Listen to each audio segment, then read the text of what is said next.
Welcome to Man Does Tech, where I solve the problems you didn't even know you had. In this video, I will show how to make crab balls.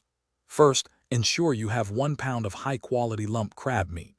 Next, gather your binding agents: 1 large egg, 2 tablespoons of mayonnaise, and 1 teaspoon of Dijon mustard. Don't forget your seasonings: 1 tablespoon of Old Bay, 1/2 teaspoon of Worcestershire sauce, and 2 tablespoons of fresh chopped parsley. Finally, have 1/2 cup of breadcrumbs ready. Now let's mix everything together. In a large bowl, gently combine the crab meat with the egg, mayonnaise, and Dijon mustard. Carefully fold in the Old Bay, Worcestershire, parsley, and 1/4 cup of breadcrumbs.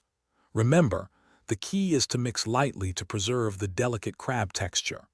Once combined, form the mixture into small 1-inch balls, ensuring they are uniform in size for even cooking. There are a few delicious ways to cook your crab balls. For a healthier option, bake them at 375 degrees F for 15 to 20 minutes, or until golden brown. If you prefer a crispy exterior, pan-fry them in a shallow amount of oil until golden on all sides.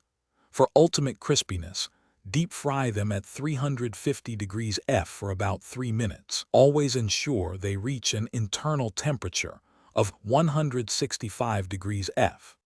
Once your crab balls are perfectly cooked, it's time to enjoy them. Serve them immediately, perhaps with a fresh lemon wedge for a bright, zesty finish. They pair wonderfully with a classic tartar sauce or a spicy remoulade. A sprinkle of fresh parsley or chives adds a lovely touch. These delightful bites are perfect as an appetizer or as a flavorful addition to any meal. Thanks for watching.